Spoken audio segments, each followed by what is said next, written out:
জুবিন দাই আচলতে আপোনাৰ পৰা বিচাৰিছিলে পুত্ৰৰ নিচিনাকৈ হয় অলপ সেই কাহিনীখিনি অলপমান আপোনাৰ পৰা জানিবলৈ বিচাৰিছিলোঁ যে কিমান এটা ডাঙৰ চেক্ৰিফাইচ আপোনাৰ কাৰণে মানে মই এইটো কি বুলি কয় প্ৰথমতে আচলতে কথাখিনি চাগে ধেমালি কৰি কোৱা বুলিয়েই ভাবিছিলোঁ আমি জুবিন গাৰ্গ মোৰ কৈশোৰৰ বন্ধু আচলতে গুৱাহাটী বিশ্ববিদ্যালয়ৰ সেই পাশ্চাত্য সংগীতত স্বৰ্ণপদক পোৱাৰ বহুত আগৰে পৰাই জুবিন গাৰ্গৰ লগত মোৰ সম্পৰ্ক সেই হিচাপে গুৱাহাটী বিশ্ববিদ্যালয় অহাৰ সময়ৰ পৰা বা তাৰ কিছু আগৰ পৰা মোৰ পত্নীৰ লগতো তেওঁৰ মানে চা চিনাকি পৰিচয় আমাৰ ঘৰলৈ আহে মই যাওঁ তো তেতিয়া জুবিন গাৰ্গ ধেমালি কৰি কয় আৰু যেতিয়া মোৰ ল'ৰা জন্ম পাইছে 99ত তাৰ জন্ম মোৰ 98ত মোৰ বিয়া তে কয় যে তোৰ ল'ৰাটো মোক লাগিব প্ৰায় ধেমালিকে কয় কিছু বছৰ পিছত এদিন ৰাতি জুবিন গাৰ্গ যেতিয়া আমাৰ ঘৰলৈ আহে আমাৰ ঘৰ বুলি নহয় চাগে সকলোৰে ঘৰতে সেইটোৱে সময় আছিল জুবিন গাৰ্গৰ দিনবিলাক ৰাতি আৰু ৰাতিবিলাক দিন আৰু সেই লাইনটো তেনেকুৱা আচলতে জুবিনে মোক ফোন কৰিলে অফিচত আছিলোঁ মই যে পাৰিলে সোনকালে আহিবি তোৰ লগত মোৰ এটা চিৰিয়াছ কথা আছে আহিলোঁ মই সেই 12মান বজাত আহিম বুলি কৈছিল 1 মান বজাত আহিল আহি অকণমান সেই আৱেগিক হৈ আছে কৈছে তোক যে মই ল'ৰাটোৰ কথা কৈ আছিলোঁ তই কি ভাবিলি তেতিয়ালৈ মোৰ দ্বিতীয় ল'ৰাটোৰ জন্ম হৈছে তাৰ 2005 চনত জন্ম এইটো সম্ভৱতঃ 7-8 এনেকুৱা চাগে হ'ব মই পাহৰিছোঁ চনটো তই কৈছে মই বোলো তই কৈ থাক কিন্তু মই চিৰিয়াছলি ভাবা নাই তই চিৰিয়াছলি কোৱা বুলি ভাবা নাই কৈছে নাই আই এম চিৰিয়াছ তোৰ ডাঙৰ ল'ৰাটো মোক মানে হেৰি দিব লাগিব তাৰপিছত মই ক'লোঁ এইটোতো মাকৰো হেৰি থাকিব ডাঙৰ ল'ৰাটো তেনেকৈ তোৰ দি দিয়া প্ৰশ্নটো নাই কৈছে না মই অকণমান তেতিয়া চিৰিয়াছ হ'লোঁ মই কি ক'ব লাগে অলপ হেৰি নাৰ্ভাছো হ'লোঁ পত্নীকো মাতি আনিলোঁ আমাৰ ঘৰতে তেওঁ যেনিবা সহজ কৰি দিলে কথাটো কৈছে এনেওতো তোমাৰে ল'ৰা মই তাক তই মাতো হেৰি মানে তুমি মাতে সেইটো মানে তোমাৰ ল'ৰা মোৰ ল'ৰা আমাৰ ল'ৰা হৈ থাকিব সি সি আমাৰ ল'ৰা হ'ব তাৰ তোমালোকৰ মাক বাপেক গৰিমা মই মাক বাপেক সেইদিনাখন পৰা অকণমান চিৰিয়াছ টাৰ্ণ হ'ল আৰু কথাটো পিছত যেতিয়া ভাইমন দা ঢুকাল সেই কথাটো ওলাই দেই মাজে মাজে আমাৰ ঘৰত ওলাই ধেমালিকে আমাৰ ঘৰত আহিলে ভাত পানী খালে হঠাৎ আমাৰ ফালৰ পৰাতো নোলায় সেইটো প্ৰশ্নই নাহে হঠাৎ ধেমালি কৰি কয় হেৰি ৰাহুলক মোৰ ল'ৰাক যে তইতো আমাক জ্বলাব লাগিব দুইটাকে এতিয়া কথাবিলাক অকণমান ক'বলৈও দিগদাৰ তথাপি গোটেই কাহিনীটো ক'ব লাগিলে দুই এটা কথা ক'ব লাগিব তইতো আমাক জ্বলাব লাগিব তাৰপিছত কৈছে মোৰ হেৰিয়ে ক'লে আমাৰ চিনিবলৈ কৈছে এই জ্বলাব লাগিব মৰিব লাগিব এইবিলাক কথা কিহৰ এইবিলাক মানে অলপ হেৰিকৈ কয় এতিয়া ধেমালি ধেমালিকৈ কয় তোৰ কিন্তু দুইটা প্ৰতি দায়িত্ব আছিলে এই বুঢ়া কালত আমাক তই কিন্তু দুইটাকে চাব লাগিব অমুক তমুক সেনেকৈ নকৈ থাকে তো এদিন গৰিমা আৰু জুবিন আমাৰ ঘৰলৈ আহিল আহোঁতে সেই কথাটো ওলাওঁতে তেতিয়া গৰিমায়ো ধেমালিকৈ ক'লে যে অকলটো তোমাৰে ল'ৰা নহয় সি আমাৰ ল'ৰা হ'ব তেওঁৰ পৰা গমেই পাইছে আমাক তুমি যেতিয়া ডাঙৰটো লৈছা তেতিয়াহ'লে সৰুটো মোক লাগিব সৰুটোৰ নাম হৈছে ৰোহন গতিকে বাহিৰলৈ যেতিয়া 4টা মানুহ যায় তেতিয়া জুবিনৰ লগত ৰাহুল শুৱে আৰু গৰিমাৰ লগত ৰোহন শুৱে সেইটো এটা মানে য'ত পাৰে আৰু সম্ভৱ হয় গতিকে আচলতে জুবিন গাৰ্গ আৰু গৰিমা গাৰ্গ তেওঁলোকৰ মোৰ 2টা ল'ৰাই আমি 4টাৰ আৰু এনেকুৱাকৈ এটা সেই হেৰিতে চলি আছে যিহেতু আমাৰ মাজত বন্ধুত্ব আছে আগতে কোনোবাই কিবা এনেকুৱা কাম নাই কৰা বুলি মই নকওঁ কিন্তু কামটো অকণমান কঠিন মানে এইটো অলপ প্ৰতিক্ৰিয়াও হয় মোৰ পৰিয়ালতো হৈছিল এইটো স্বাভাৱিক আৰু জুবিনৰ পৰিয়ালটো চাগে হৈছিল মই বাৰু গম পোৱা নাই মোৰ পৰিয়ালৰ মোৰ অলপ বয়সস্থ যিখিনি মানুহ মাহী পেহী জেঠাই খুৰী জাতীয় মানুহখিনি প্ৰশ্ন কৰে জুবিনে যেতিয়া মঞ্চত কয় যে এইটো মোৰ ল'ৰা মোৰ বন্ধুৰ মানে ল'ৰা কিন্তু সি মোৰ ল'ৰা সেইটোৰ প্ৰতিক্ৰিয়া হয় আৰু ঘৰবিলাকত হয় এইটো স্বাভাৱিক কথা পিছত বুজাই দিয়াৰ পিছত আৰু একো নাই মুনিন বৰুৱা যেতিয়া ঢুকাল ভাইমন দা ঢুকাল তেতিয়া ভাইমন দাক মুখাগ্নি কৰিছে জুবিন গাৰ্গে ৰাহুলো আছিলে সেইদিনাখন তেতিয়া ৰাহুলৰ হাতটোত ধৰি জুবিন গাৰ্গে কৈছে যে তই মোক এনেকৈ জ্বলাব পাৰিবি নাই সেইদিনাখন আমাৰ গাঁৱৰ ঘৰখনৰ কাৰণে খুব আছিলে বেদনাদায়ক কথা ঘৰলৈ আহি যেতিয়া ক'লে আমাৰ খুব দুখ লাগিল মানে জুবিন গাৰ্গ বয়সত মোতকৈ সৰু আচলতে 2 বছৰ কিন্তু আমি তই মইকে মাতোঁ আৰু তাৰপিছত সেই কথাটো তেনেকৈ থাকি কেতিয়াবা হয় এই ধৰণৰ হয় যে ৰাহুলক যিখিনি মানুহে কিবা কথাত ভাল পায় সেইখিনি মানুহে কথাটো ভাল পাব বা ৰাহুলক যিখিনি মানুহে বা মোক যিখিনি মানুহে সমালোচনা কৰে সেইখিনি মানে এই কথাটোলৈ 2 এটা ঠাট্টা মস্কৰা নকৰা নহয় এইটো স্বাভাৱিক কথাও থাকিবই আমি 4টা মানুহ কিন্তু কোনোদিনে এইটোক লৈ একো দিগদাৰী হোৱা নাছিল মই মোৰ পত্নী জুবিন আৰু গৰিমা লগত ৰাহুল ৰোহন আমি এখন ঘৰৰ নিচিনাকৈ তাৰতো এইটো নহয় যে সদায় আমি জুবিন গাৰ্গৰ ঘৰলৈ যাওঁ বা জুবিন গাৰ্গ সদায় মোৰ ঘৰলৈ আহে বা সদায় গৰিমা মোৰ ঘৰলৈ আহে বা সদায় মোৰ পত্নী গৰিমাৰ মানে কাষলৈ যায় মই ভাবোঁ যে আমাৰ আন্তৰিক এটা বুজাবুজি আছিল আমাৰ চাৰিজনৰ মাজত এতিয়াও মোৰ ভাবিলে মানে হেৰি হয় যে আমাৰ মানে দুটা ল'ৰা ৰাহুল মানে জুবিন আৰু গৰিমা গতিকে তাৰপিছততো ইয়াৰ নঘটিবলগীয়া আৰু আচলতে ঘটি গ'ল আৰু সেই দায়িত্ব ৰাহুলে পালন কৰিলে তাৰপিছত অকণমান হেৰি হৈছে চুলি খুৰুৱাক লৈ তে এদিন আমাৰ ঘৰতে বহি আছোঁ মইতো স্পষ্টীকৰণ দিয়া নাই মই মানে কাহিনীখিনি ক'ব কোৱাৰ কাৰণে কৈছোঁ এদিন মই বহি আছোঁ এইটো বহি থাকোঁতে নহয় আমি ভাত খাই আছোঁ আমাৰ ঘৰতে এটা দুটা বাজিছে আৰু ৰাতি হঠাৎ জুবিনে কৈছে হেৰি ৰাহুলক আমাৰ দুটাৰ ভিতৰত আগত যোনটো মৰে এতিয়া কোন মৰেতো নাজানো আমি কোন মৰেতো নাজানো প্ৰিন্সিপাল মোক সি আচলতে ধেমালিতে প্ৰিন্সিপাল বুলি মাতিছিল প্ৰিন্সিপালো মৰিব পাৰে মই মৰিব পাৰোঁ গতিকে তই যোনটো আগত মৰে তেওঁক মুখাগ্নি কৰোঁতে তই আধা চুলি খোৰাবি আৰু যিটো পিছত মৰে পূৰা চুলি খোৰাবি তোৰ প্ৰব্লেমটো ছল্ভ কৰি দিলোঁ ইমান ভাবি কৈছিল নে ভগৱানে কৈছিল নে কি এতিয়া সেইবিলাক কথালৈ মানে কিবা লাগে যেতিয়া ফ্লেশ্ববেকত আহে তাৰমানে কথাখিনি এনেও ভগৱান প্ৰদত্ত বহু গুণ পাইছে জুবিন গাৰ্গে এইবিলাক কথা ভাবিলে মোৰ এনেকুৱা এটাহে ভাৱ হয় যে এইবিলাক কথা অন্তৰ্যামী আছিল নেকি বাৰু কথা কেনেকৈ মই কেতিয়াও মৰাৰ কথা ভাবিও পোৱা নাই কৈ পোৱা নাই আমিতো বাৰু সাধাৰণ মানুহ জুবিন গাৰ্গৰ নিচিনা মানুহে তাক পালে কিন্তু কয় কিন্তু দেই মানে কৈছিল কিবা ভাবি পাইছিল ধেমালিতে কৈছিল চিৰিয়াছলি কৈছিল নে নেদেখাজনে কোৱাইছিল সেইটো আৰু বুজি নাপালোঁ কিন্তু এনেকুৱা ঘটনা আৰু কাৰো নহওক কাৰো জীৱনত নহওক মানে মানুহৰ জুবিনদাৰ কথাবিলাক ভাবিলে আচৰিত লাগে কিন্তু তেখেতক আপুনি এনেকুৱাকৈ পাইছে হয়তো বহুত কম মানুহে পাইছে তেখেতক একেবাৰে ভিতৰৰ মানুহজনক আপুনি জানে আচলতে সেইটো দাবী কৰাটো খুব উচিত নহ'ব কাৰণ এনেকুৱা হ'ব মানে জুবিন গাৰ্গ এটা নাম নহয় এটা অনুষ্ঠান এটা সত্তা ইমান বৃহৎ পৰিসৰ গতিকে কেৱল ময়ে পাইছোঁ বা মোৰ নিচিনা কেইজনমানে পাইছে যেনেকুৱা আমি জীৱনত এনেকুৱা পৰিসৰৰ মানুহ মই ব্যক্তিগতভাৱে দুজন লগ পাইছোঁ এজন পাইছিলোঁ ভূপেন হাজৰিকা এজন পালোঁ আমি জুবিন গাৰ্গ মই বুলি নহয় বহুতে পাইছে অসমত লাখ লাখ মানুহ ঘৰে ঘৰে তেওঁলোকৰ মানে অনুৰাগী অনুৰক্ত গতিকে জুবিন গাৰ্গে হয়তো 1000 কথা কৈছে তাৰ হয়তো 100টা কথাহে মই জানো জুবিন গাৰ্গৰ হয়তো 1000টা কামৰ 50টা কথাহে মই জানো আপুনি 50টা জানে কোনোবাই 30টা জানে এই ধৰণৰ মানে ছুপাৰ মেগা ফিগাৰৰ ক্ষেত্ৰত কৈ দিয়াটো দিগদাৰ যে মই আচলতে পাওঁ কিন্তু জুবিন গাৰ্গক মই যিমানখিনি বুজি পাওঁ বাকীটো গানৰ কথা সকলোৱে জানে তেখেতৰ মই সাংঘাতিক ধৰণৰ মানে অনুভৱ কৰা কথাটো আছিল এইটো জুবিন গাৰ্গৰ অন্তৰখন নিৰ্মল অন্তৰখন খুব চাফা আপোনাক যদি বেয়া পাইছে সন্মুখতে ক'লে বেক বাইটিঙৰ বস্তু মোৰ ক্ষেত্ৰত কিন্তু মই নাই পোৱা মানে কোনো মোৰ ঘৰলৈ বা আহিলে বা মই তেওঁৰ ঘৰলৈ গ'লে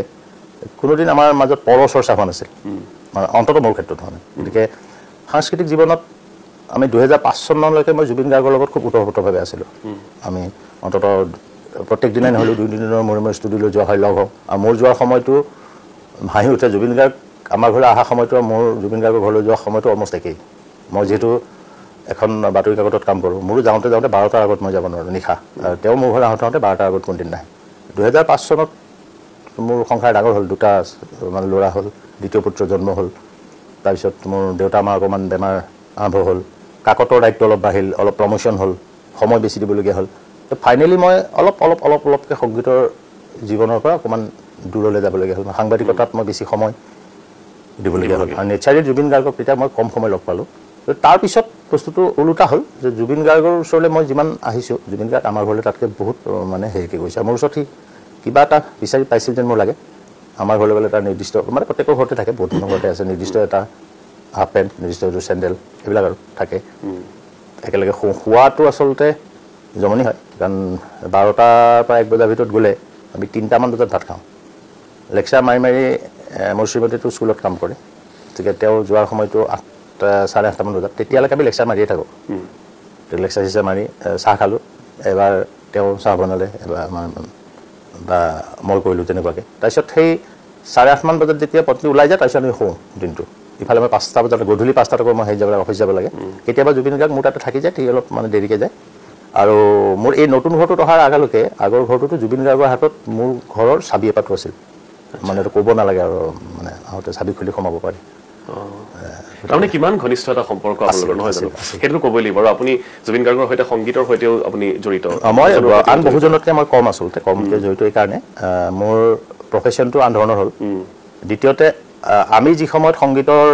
জগত প্ৰফেশ্যনেলি আৰম্ভ কৰিছিলোঁ মই 84 মানৰ পৰা মই ফাংচনত মানে গান গাওঁ তেতিয়া জুবিন গাৰ্গে গান নাগায় খুব মানে বজাই ভাল পায় বা সুৰ কৰে কম্প'জ কৰে লিখে তো আমি 84 মানৰ পৰাই মানে ফাংচনত হেৰি গান গাওঁ কিন্তু বছৰৰ বহুতখিনি পইচা আমি সেই বহাগ মাহটোতে লওঁ আৰু মই 2007 চনলৈকে ফাংচন কৰিছোঁ কিন্তু 2002 চনমানৰ পৰা মোৰ কমি গ'ল আৰু 7ৰ পিছত আৰু কৰা নাই বাদ দিছোঁ মানে মোৰ চাকৰি আৰু ফাংচন মানে দুইটা সমান্তৰালভাৱে হেৰি কৰিব নোৱাৰি কিন্তু আমি যেতিয়া অনামিকা ওলাই সেই সময়ত মই কেছেট উলিয়াইছিলোঁ আমাৰ দুজন ধৰণে আমাৰ গানবিলাক মানে জুবিনৰ নিচিনাটো হোৱাৰ মানে হেৰি প্ৰশ্নই নাহে কিন্তু আমি ধাৰ লৈ পেলাই কৰিছিলোঁ বেলেগ আমাৰ কোনো তেনেকুৱা প্ৰফেশ্যনেল হাউচৰ লগত চা চিনাকি নাছিল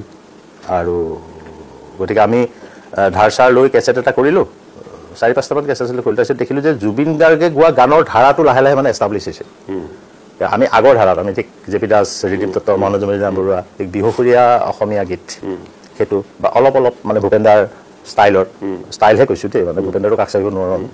কৰিবলৈ আমি চেষ্টা কৰিছিলোঁ পিছত আমি 3জনমান আছিলোঁ যে অনুভৱ কৰিলোঁ যে আমি আচলতে গান গাই জুবিন যুগ আৰম্ভ হৈ গ'ল আমি আৰু ইয়াত তিষ্ঠি থাকিব নোৱাৰিম আমি ধাৰ প্ৰসংগটো উলিয়াইছে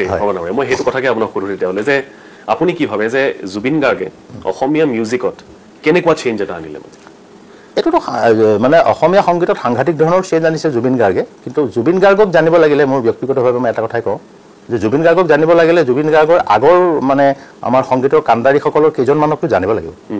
মই চৰ্যাপদৰ পৰা প্ৰাক শংকৰী যুগটো মই বাদেই দিলোঁ আমাৰ লোকসংগীতৰ যিটো যুগ আমি শংকৰদেৱক বাদ দিলে অসমীয়া সংগীতটো আৰম্ভ কৰিব নোৱাৰা কথা ক'বলৈ শংকৰদেৱ মাধৱদেৱ তাৰপিছত আহিল বেজবৰুৱা জ্যোতিপ্ৰসাদৰ গছে গছে পাতি দিলেতো প্ৰথমটো অসমীয়া আধুনিক গীত বুলি কোৱা হয় তাৰ আগতো অসমীয়া গান আছিল তাৰ আগতো 1826 চনৰ 92 সন্ধিৰ মানে পাছৰ পৰা প্ৰথম বাংলা ভাষা আহিল তাৰপিছত ইংৰাজী ভাষাৰ মানে হেৰি হ'ল চলন্তি হ'ল আমাৰ অলপ চেঞ্জো আহিল কিন্তু জ্যোতিপ্ৰসাদৰ গছে গছে আগৰ গীতখিনিত আছিল বাংলা এটা ফ্লেভাৰ আছিল সেইটো মানে স্বাভাৱিক আমাৰ ল'ৰাবিলাক বংগদেশলৈ পঢ়িব গৈছিল তাৰ সাহিত্য বংগদেশৰ সংস্কৃতিয়ে আমাৰ ল'ৰাবিলাকক প্ৰভাৱিত কৰিছিল সেই সময়ৰ ল'ৰাবিলাকৰ কথা কৈছিল বা সুৰৰো এটা চিনাকি আছিল কিন্তু জ্যোতিপ্ৰসাদৰ গছে গছে পাতিলে প্ৰথমটো গীত যিটো মানে আগত দিয়া পাছত দিয়া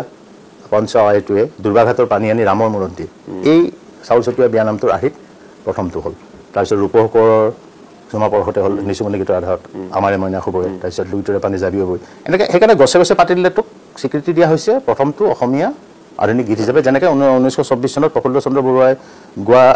মানে গীতটো প্ৰথমটো গ্ৰামোফোন ৰেকৰ্ডৰ প্ৰথমটো গীত বুলি কোৱা হৈছে এই জ্যোতিপ্ৰসাদৰ গোটেই ধাৰাটো জ্যোতিপ্ৰসাদৰ লগে লগে সমান্তৰালভাৱে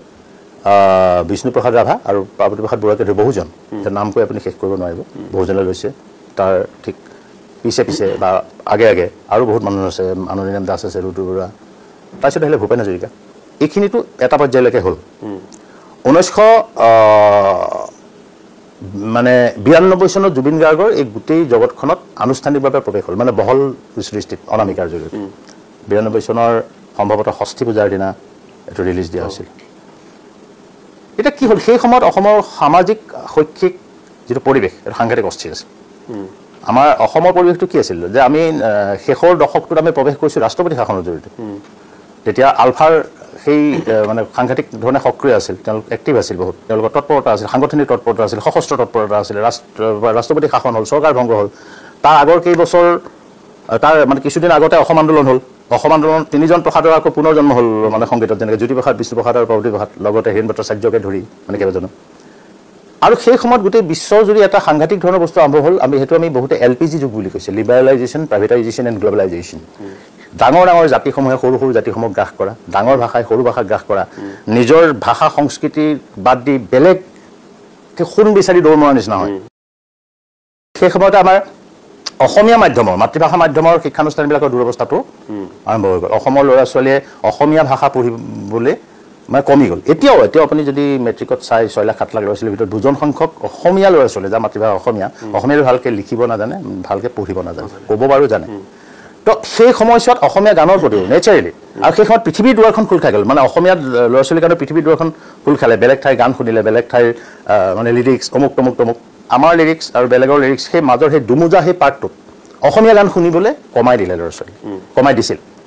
আৰু সেই সময়তে ভগৱানৰ দান হিচাপে প্ৰৱেশ ঘটিলে জুবিন গাৰ্গৰ মই ভাবিছোঁ জুবিন গাৰ্গৰ প্ৰথম ক্ৰেডিট এইটোৱে হ'ব যে অসমীয়া গান শুনিব নোখোজা অসমীয়া ল'ৰা ছোৱালীক অসমীয়া গান শুনিবলৈ জুবিন গাৰ্গে বাধ্য কৰালে কাকো দম দি বাধ্য কৰা নাই মনটোৱে কৈছে যে গানটো আমি শুনিব লাগে তো জ্যোতিপ্ৰসাদ পাৰ্বতীপ্ৰসাদ বা বিষ্ণুপ্ৰসাদ লোকসংগীত শাস্ত্ৰীয় সংগীত আৰু অসমীয়া আধুনিক গীত মাজে মাজে বাৰু ৱেষ্টাৰ্ণ মেলোডি আছিল কিবা বেলেগ দেশৰো জুবিনৰ ক্ষেত্ৰত মানে এই ধৰণৰ হ'ল জুবিন গাৰ্গৰ ক্ষেত্ৰতে অসমীয়া আধুনিক গীত অসমীয়া লোকসংগীত ৱেষ্টাৰ্ণ ফ্লেভাৰ মধ্যপ্ৰাচ্য ফ্লেভাৰ পৃথিৱীৰ বিভিন্ন ঠাই সাংঘাতিক ধৰণে আইৰিছৰ পৰা আৰম্ভ কৰি চাইনালৈকে বিভিন্ন ধৰণৰ বস্তু তাত প্লাছ হৈ গ'ল আৰু প্লাছ হোৱাই নহয় গোটেইখিনি অসমীয়াকৰণ হ'ল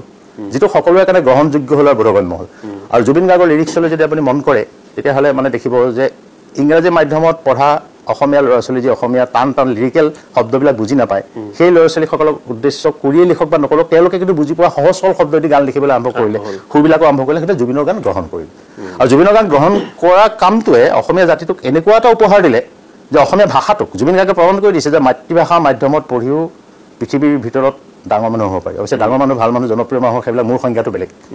গতিকে ডাঙৰ মানুহ হ'লে যে ভাল মানুহ হ'ব ভাল মানুহ হ'লে যে তেওঁ ডাঙৰ মানুহ হ'ব সেইটো এটা বেলেগ ব্যাখ্যা কিন্তু এই কথাটো মই ভাবিছোঁ জুবিন গাৰ্গে সেই 92 চনত আৰম্ভ কৰিলে কিন্তু জুবিন গাৰ্গৰ আগে আৰু এজন মানে গায়কৰ কথা নকৰিলে আমি ভুল হ'ব এই কামটো কৰিবলৈ চেষ্টা কৰিছিল কিছু পৰিমাণে সফল মানে হৈছিল তেখেত আছিল জিতুল সোণোৱাল যে এনাজৰী কেছেটৰ মইনাজান গানটোৰে সেই নতুন কামটো আৰম্ভ হোৱা বুলি বহুতে মানে হেৰি কৰিছিলে কিন্তু জিতুল সোণোৱাল যদি বতাহ আছিল জুবিন গাৰ্গ ধুমুহা হৈ গ'ল জিতুল সোণোৱাল যদি ঢৌ আছিল আৰু মানে জুবিন গাৰ্গ লহৰ হৈ গ'ল গতিকে এই গোটেই যুগটো আছিলে জুবিন যুগ হৈ গ'ল এই গোটেই বস্তুটো এতিয়ালৈকে চলি আছিল এতিয়াও কিন্তু আমাৰ জুবিন যুগে চলি আছে আৰু 30 বছৰ 3টা দশক এইটো ধেমালি কথা নহয় 3টা দশক ধৰি অপ্ৰতিদ্বন্দ্বী নায়ক অসমীয়া সংগীত জগতৰ গতিকে এই বস্তুটো মই মানে নতুন ল'ৰা ছোৱালীক ক'ব খুজিছোঁ এইটোৱে যে জুবিন গাৰ্গক বুজি পাব লাগিলে ভূপেন হাজৰিকা জ্যোতিপ্ৰসাদক কিন্তু বুজি পাব লাগিব বিষ্ণুৰাভক বুজি পাব লাগিব কাৰণ কিহত জুবিন গাৰ্গ কিহত বেলেগ কি সলনি হ'ল বুলি জানিব লাগিলে কি আছিলটো জানিব লাগিব তোমাৰ দেউতা মাৰ বিষয়ে জানিলেহে তোমাক মই ভালকৈ বুজি পাম মইতো ব্যক্তিগতভাৱে মই ভাবোঁ তোমাৰ দেউতা মাক নাজানাকে তোমাক বুজি পাবলৈ অসম্পূৰ্ণ হৈ থাকিবা যেন মোৰ লাগে গতিকে এই আমাক শংকৰদেৱকো লাগে জ্যোতিপ্ৰসাদো লাগে বিষ্ণুৰাভা লাগে ভূপেন হাজৰিকা লাগে মই ভাবোঁ অসমীয়া সংগীতৰ যি একদম সাংঘাতিক ধৰণৰ গৌৰৱোজ্জ্বল ধাৰা আপুনি যদি বলিউডৰ সংগীতৰ ধাৰালৈ চাই গাইছে গান গাইছে পইচা লৈছে তেনেকুৱা শিল্পীৰ সংখ্যা বেছি কিন্তু অসমীয়া মানুহ লাকি এনাফ বহুত ভাগ্যৱান এইকাৰণে যে একদম শংকৰদেৱৰ যুগৰ পৰাই আমাৰ বহু শিল্পী সন্তু সদায় ৰজাঘৰৰ পৰিৱৰ্তে ৰাইজৰ লগত আছে শংকৰদেৱক বেজবৰুৱাক আপোনাৰ হেৰি ভূপেন হাজৰিকাক জ্যোতিপ্ৰসাদ আগৰৱালা বিষ্ণুপ্ৰসাদ ৰাভা ব্ৰজ শৰ্মা ফণীৰ শৰ্মা একদম মানে জুবিন গাৰ্গ এইটো কিন্তু আমাৰ সাংঘাতিক ধাৰা মই ভাবোঁ এই গৌৰৱোজ্জ্বল ধাৰাটোৰ একেবাৰে শেহতীয়া মানে তাৰকা সংযোজন হৈছে জুবিন গাৰ্গ মানে তেওঁলোকৰ সাংস্কৃতিক অৱদানৰ উপৰিও সামাজিক অৱদানটো একদম আছে সামাজিক দায়বদ্ধতা আছে আপুনি জুবিন গাৰ্গৰ মানে কিছুমান গান মানে লিৰিক্স যদি আপুনি নিজে লিখা গানৰ সাংঘাতিক ধৰণৰ অসমৰ বুৰঞ্জী আছে তাত অসমৰ ভূগোল আছে অসমক পাগলৰ নিচিনা ভাল পোৱাৰ এটা ছবি আছে মানে প্ৰতিচ্ছবি আছে গতিকে জুবিন গাৰ্গে অসমৰ সেই সময়ৰ নতুন প্ৰজন্মক আৰু এতিয়াৰ প্ৰজন্মকো মানে এই 30 বছৰত যিখিনি ডেকা আৰু মানে গান শুনিব পৰা বয়স যাৰ হৈছিল মানে 12 বছৰমানৰ পৰা তেখেতসকলকো গান শুনিবলৈ বাধ্য কৰালে আৰু শিশুসকলৰ বাবেও কৰিছে যথেষ্ট আৰু মই এইখিনি কথা নতুন ল'ৰা ছোৱালীখিনিক উদ্দেশ্যি এইকাৰণে ক'লোঁ যে জুবিন গাৰ্গে কিন্তু তেখেতৰ উপৰি তাৰকাসকল তেখেতৰ আগৰ যিবিলাক কাণ্ডাৰী আছিল তেখেতসকলক গীতৰ মাজেৰে কবিতাৰ মাজেৰে শ্ৰদ্ধা জনাই থৈ গৈছে এই যে জুবিন গাৰ্গে কয় মোৰ জাতি নাই ধৰ্ম নাই মোৰ ভগৱান নাই মই কাঞ্চনজংঘা লিখিছিলে জ্যোতিপ্ৰসাদে কবিতা মই কাঞ্চনজংঘা সৰল শুভ্ৰশীৰ মই অভ্ৰভেদী বীৰ মোৰ জটা জৰি নিজৰি নিগনি নিগৰি বয় অবিৰল কলকল কৈলে যা পঢ়িবা এইবিলাক হেৰি উঠিছিলে এইটো শ্ৰদ্ধাঞ্জলি বুলি মই ভাবোঁ বিষ্ণুভাগ লৈতো গানেই লিখিছে কবিতা লিখিছে ভূপেন মামা গতিকে এই পথটো কিন্তু জুবিন গাৰ্গে তাৰমানে দেখুৱাই থৈ গৈছে 92 চনৰ পৰা আৰম্ভ হোৱা অসমীয়া সংগীতৰ যিটো জুবিন যুগ সেই যুগটোক আমি বুজি পাব লাগিলে 1924 চনত প্ৰফুল্ল বৰাই গোৱাৰ পৰা আৰম্ভ হোৱা সেই সংগীতৰ যুগটো বুজিব লাগিব তাৰ আগতে শংকৰদেৱৰ দিনৰ পৰা মানে 1924 চনলৈকে বা 1826 চনৰ 92 সন্ধিলৈকে সেই যুগটো বুজিব লাগিব আৰু আগৰখিনি জানিব লাগিব জুবিন গাৰ্গৰ লোকসংগীতৰ ওপৰত ইমান সাংঘাতিক ধৰণৰ জ্ঞান আছিল আৰু এটা কথা বহুত পণ্ডিতে কৈ থৈ গৈছে যে পৃথিৱীত যিমানবিলাক মানে সংগীতৰ কাণ্ডাৰী আছে যাক ৰাইজে পাগলৰ নিচিনা ভাল পায় সকলো লোকসংগীতৰ পণ্ডিত আৰু সেই কথাটো জুবিন গাৰ্গৰ ক্ষেত্ৰতো খাটে প্ৰযোজ্য এতিয়া আপোনাৰো বহু গীত জুবিন দাই গাইছে মই অলপমান সেই কথাখিনি জানিবলৈ বিচাৰিছোঁ তাৰ ভিতৰত আমি যিমানখিনি জানো আপোনাৰ ইমান মৰম কিয় লাগে বা ধৰক বন্ধন চিনেমা দাদা তুমি দুষ্টবৰ একেবাৰে শেষৰ গান দাদা তুমি দুষ্টবৰটো খুব দুখে লাগে ক'বলৈ মানে সেই গীতটো গাইছিলে জুবিন আৰু গায়ত্ৰী হাজৰিকাই এতিয়া দুয়োগৰাকী আমাৰ মাজত নাই তাৰ মিউজিক কৰিছিল আলাপ দুদুল শইকীয়াই মোৰ বহুত গোৱা নাই বাৰু বেলেগৰ বহুত এতিয়া দিগন্ত ভাৰতী বা মানস ৰবীন বা মৃণালকান্তি মেধি সেইবিলাকৰ তুলনাত আৰু কোনোবা আছে মোৰ কম যথেষ্ট কম কিমানমান হ'লেও মোৰ বিহুসুৰীয়া গীত বিহু গীত তাৰপিছত বিহু মানে মই বিহু বুলিয়ে কৈছোঁ সকলো আমি ভ্ৰাম্যমানৰ গীত চিনেমাৰ গীত আধুনিক গীত সকলো মানে চাগে 200ৰ কম নহ'ব 300তকৈ বেছি নহ'ব ইন বিটুইন 200 300 হ'ব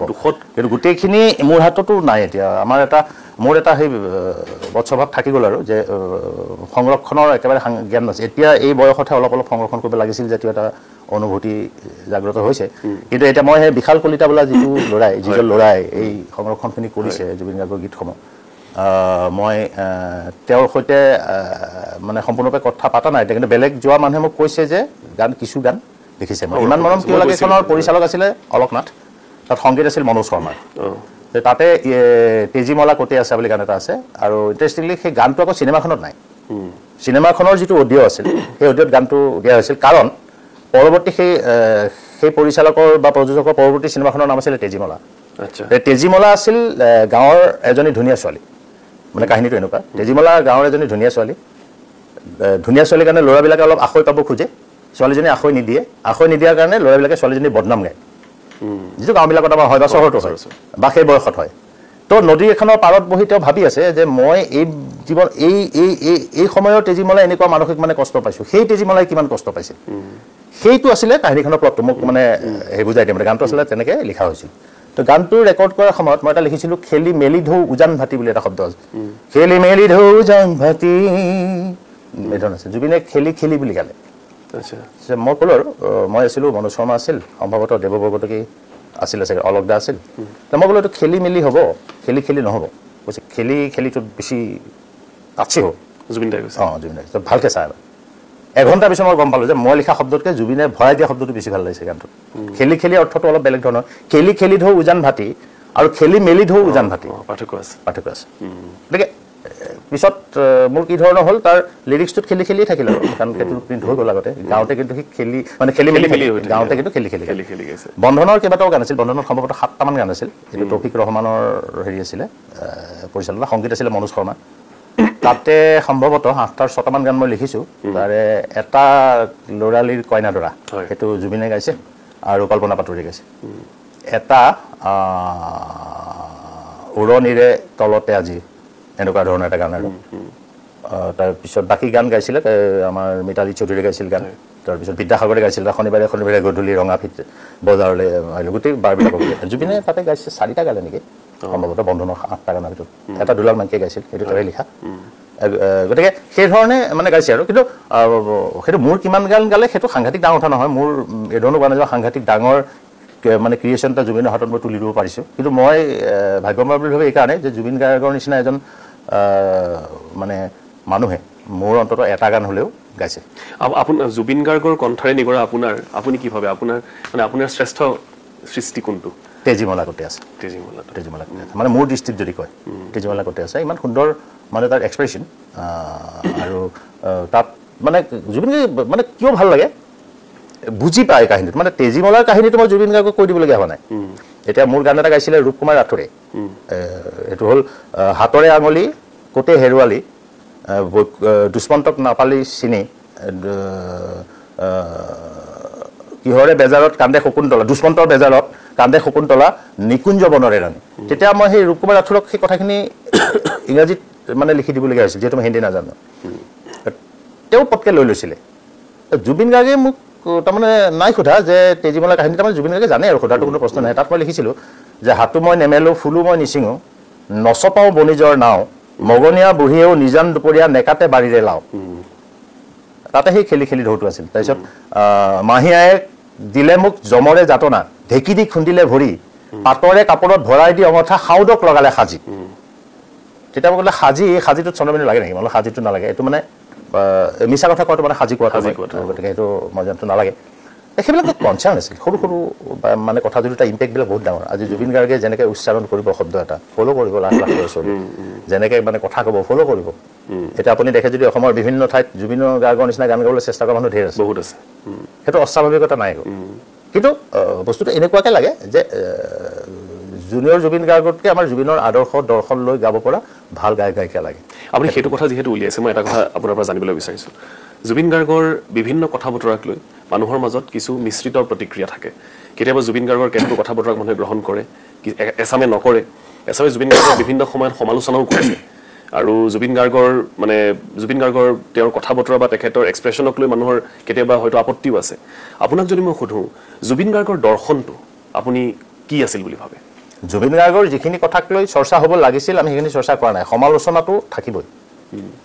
সমালোচনা জুবিন গাৰ্গক মই কৰিছোঁ কাৰণ মই এজন সাংবাদিক কিন্তু জুবিন গাৰ্গক মই কেতিয়াও চৰিত্ৰ হনন কৰা নাই জুবিন গাৰ্গে কিছুমান ৰাজহুৱাভাৱে কৰিব নলগীয়া কাম যেতিয়া কৰিছিল অসমৰ আন সংবাদ মাধ্যমৰ লগতে আমিও লিখিছোঁ এইবিলাক লিখিব লাগিব কিন্তু তাৰ ভাষা তাৰ জুবিন গাৰ্গ বুলি নহয় যিকোনো মানুহক আপুনি চৰিত্ৰ হনন আৰু গঠনমূলক সমালোচনা দুটা কথা জুবিনৰ কথা কিয় লিখিছিলে কিয় লিখে মানে জুবিনৰ পৰা আশা বেছি প্ৰত্যাশা বেছি যাক বেছি ভাল পায় তাকে বেছি গালি পাৰে কিন্তু জুবিন গাৰ্গক মানিবলগীয়া কথা এইটো হ'ল জুবিন গাৰ্গে ক'তো নিজে কৰা ভুল এটাৰ অদ্ভুত যুক্তি দি শুদ্ধ বুলি প্ৰতিপন্ন কৰিব খোজা নাই সেইটো ডাঙৰ মানুহৰ লক্ষণ ক'তো খোজা নাই তো জুবিন গাৰ্গৰ যিখিনি কথাক লৈ হৈছে কিন্তু হ'ব লাগিছিল আচলতে বেলেগ কথা জুবিন গাৰ্গে আৰু বহুত ডাঙৰ ডাঙৰ কথা কৈ গৈছে যেনে কিতাপ নপঢ়া জাতি এটা গামোচাই বচাব নোৱাৰে সেইটো লৈ চৰ্চা তুলনামূলকভাৱে কম যিটো আপুনি কৈ আছে সেইখিনিকে আৰু মানে কৈছিলে যে এই মোৰ জাতি নাই ধৰ্ম নাই সেইটো যদি কাঞ্চনজংঘাত আছিল তাৰপিছত এই মানে সেইটো কিন্তু জীৱন মানে জুবিন গাৰ্গে মানে জাতি নাই ধৰ্ম নাইতো অৰ্থটো বেলেগ বেলেগ মই এনেকুৱাকৈহে ভাবোঁ যে মোৰ জাতি যিয়ে নহওক ধৰ্ম যিয়ে নহওক মই বেলেগৰ জাতি ধৰ্মক মই সন্মান কৰিব লাগিব মোৰ ক্ৰাইটেৰিয়াত মই আছোঁ তোমাৰ ক্ৰাইটেৰিয়াত তুমি আছা তাৰপিছত তেওঁ হ'ল যে এইটো যে ক'লে যিটো পিছত আমাৰ হেৰিখনটো সোমাইছে চিনেমাখনত এখনত ৰৈ ৰবীনালে যে ফুল নিচিঙিবা গছে কষ্ট পায় সাংঘাতিক কথা জুবিন গাৰ্গৰ কেইটামান কথা মই এইখিনিতে যদি সময় থাকে মই ক'ব খোজোঁ যে কেইটামান কথাত জুবিন গাৰ্গ কেতিয়াও কিন্তু সলনি নহ'ল যেনে বিদেশী ইছ্যু জুবিন গাৰ্গ সদায় সৰব বলিউডৰ বহু শিল্পীৰ দৰে অসমৰ বহু শিল্পীৰ দৰে জুবিন গাৰ্গে দুটা পক্ষত কিন্তু ভৰি থোৱা নাই দুখন নাৱত কিন্তু জুবিন গাৰ্গে ভৰি নাই তেওঁ কোৱাটো ভুল হ'ব পাৰে কৈছে কিন্তু আচ্ছা বিদেশী ইছ্যুত যে অসমলৈ অহা বিদেশী যাব লাগিব 71ৰ 25 মাৰ্চৰ আগত হোৱা বিদেশীসকল বিদেশী মানে পিছত হোৱাসকল কিন্তু বিদেশী সেই ষ্টেণ্ডটো জুবিন গাৰ্গে কিন্তু যোৱা 30 বছৰত আমি চেঞ্জ কৰা কিন্তু শুনা নাই দেখা নাই তাৰপিছত আহিল যে প্ৰকৃতি প্ৰেম প্ৰকৃতি কথাত তেওঁ সাংঘাতিক ধৰণৰ হেৰি মানে চেঞ্চিটিভ তাৰপিছত আহিলে যে তেওঁৰ এই প্ৰকৃতি প্ৰেমটো আচলতে সৰুৰ পৰা আহিছিল বা জুবিন গাৰ্গে এটা সাংঘাতিক কথা আপুনি লক্ষ্য কৰিব পাহাৰত জন্ম সাগৰত মানে বিলীন পুৰাত জন্ম আৰু ছিংগাপুৰত হেৰি গোটেই হেৰিটোৱে মানে বেলেগে তৈয়াৰ কৰি থৈছিল চাগে ভগৱানে যি নহওক তেওঁ মাকৰ পৰা শিকিছিলে গান দেউতাকৰ পৰা শিকিছিলে কিতাপ পঢ়া অভ্যাস জুবিন গাৰ্গে এটা খুব মোৰ ঘৰত মানে যিমান দিন আছিল বা মই তেওঁৰ ঘৰতো যিমান দিন আছিলোঁ এটা কথা মই লক্ষ্য কৰিছিলোঁ আমাৰ যেনেকৈ ৰাতিপুৱা চাহকাপ খাওঁতে এই মুহূৰ্তত বাৰু চবৰে নাই আগতে অন্ততঃ 2010 চনমানলৈকে সকলোৰে নিয়ম আছিল যে চাহৰ কাপটোৰ লগত বাতৰি কাকতখন আমি মিলি লওঁ জুবিন গাৰ্গৰ সেইটো অভ্যাস হৈছে জুবিন গাৰ্গৰ ৰাতিপুৱাটো গধূলি 5টাত বাজে সেইটো এটা বেলেগ কথা কিন্তু এটা নিৰ্দিষ্ট দুখনমান পেপাৰ তেওঁ পঢ়িছিল আৰু পলিটিকেলি বহুত মানে কনচিয়াছ তাৰপিছত কা নামানো বুলি কৈছে আজি মানে একদম নামানিলে আৰু তেওঁ ষ্টেণ্ডটো কোনো চেঞ্জ নকৰিলে এই ধৰণৰ বিভিন্ন কিতাপ আৰু দেউতাকে তেওঁক দিছিলে কিতাপ পঢ়াৰে কিতাপৰ জগততো সেই গহেভাগ পালে বিষ্ণুভাগ মানে পালে তাৰপিছত ইফালে মাকৰ পৰা গান শিকিলে এই সৰুতে যে তেওঁ বিভিন্ন ঠাইত থাকিল বিভিন্ন ঠাইত এই গোটেইখিনিয়ে তেওঁক মানুহৰ লগত লগ হোৱা আৰু প্ৰকৃতিৰ লগত লগ হোৱা লোকসংগীতৰ লগত একাষ্টম হোৱাৰ কাৰণে এটা ধৰণৰ পৰিৱেশ দিয়ে আৰু সেই যুগৰ এজন বিষয়াৰ পুত্ৰ সাধাৰণ মানুহৰ লগত তেওঁ মিলিজুলি আছিল আৰু সেইকাৰণে তেওঁ সেই গানৰ নাটক মানে কবিতাৰ বহুত আচলতে সময় পাইছিল জুবিন গাৰ্গে কবিতাও লিখিছিল ভাল আৰু মই খুব কষ্ট কৰিবলগীয়া হোৱা নাই বাৰু দুইবাৰ কবিতা লিখিছে তেওঁ আমাৰ অসমত নিয়মীয়াকৈ লিখিছে আমাৰ অসমত তেওঁ প্ৰকাশিত প্ৰবন্ধৰ সংখ্যা বহুত হ'ব বহুত লিখিছে এতিয়া ধৰক জুবিন গাৰ্গৰ আমি কণ্ঠটোৰ কথা পাতি আছোঁ বা আমি পাতোঁ বহুতেই তেখেতৰ যি ধৰণৰ কণ্ঠ মই এবাৰ কৈছিলোঁ যে তেখেতে এটা প্ৰজন্মক গান গাবলৈ শিকাই গৈছে মানে মাত খুলি গান গাবলৈ এবাৰ জুবিন দাই নিজেও কৈছিলে মোৰ এটা অনুষ্ঠানত যে তেওঁ নাজানো কি মনত ভাবি কৈছিলে মই মানে তেওঁক কৈছিলোঁ যে হাই স্কেলৰ কিবা গানৰ কথা কওঁতে তেওঁ নিজে কৈছিলে মোক বৰ চিঞৰালে সিহঁতে এনেকৈ কৈছিলে পিছলৈ মানে খুব তেওঁৰ মনত হয়তো কিবা এটা উষ্মা আছিল মই নাজানো কি আছিলে সেইটো আৰু যা হওক কিন্তু জুবিন গাৰ্গ গীতিকাৰজন জুবিন গাৰ্গ সুৰকাৰজন জুবিন গাৰ্গ কবিজন জুবিন গাৰ্গ হয়তো সংগীত শিল্পীজন অলপমান আলোচনাবিলাক কম হয় আপোনাৰ দৃষ্টিৰে সেইখিনি কেনেকুৱা সেইটো আৰু এটা কথা হ'ব পাৰে দেই মই যুক্তি দি আপুনি কোৱা কথাটো নহয় বুলি ক'ব যোৱা নাই মানে জুবিন গাৰ্গ হাৰ্টথ্ৰবে না ইয়ং জেনেৰেশ্যনৰ হাৰ্টথ্ৰব জুবিন গাৰ্গৰ বিষয়ে আলোচনা আৰম্ভ হ'লহেঁতেন আৰু লাহেকৈ মই এইবুলিও মানে ভাবোঁ আমাৰ ঠিক চলি থাকোঁতে নহয় অকণমান 60+ মানৰ পৰা অকণমান দুই এটা কথা চাগে আৰম্ভ হ'লহেঁতেন লিৰিকেল কোৱালিটিৰ কথাটো মই নকওঁ জুবিন গাৰ্গৰ লিৰিক্সৰ ভিতৰত মোৰ ভাল লগা লিৰিক্সৰ পাখি পাখি এই মন হ'ল তাৰপিছত মায়া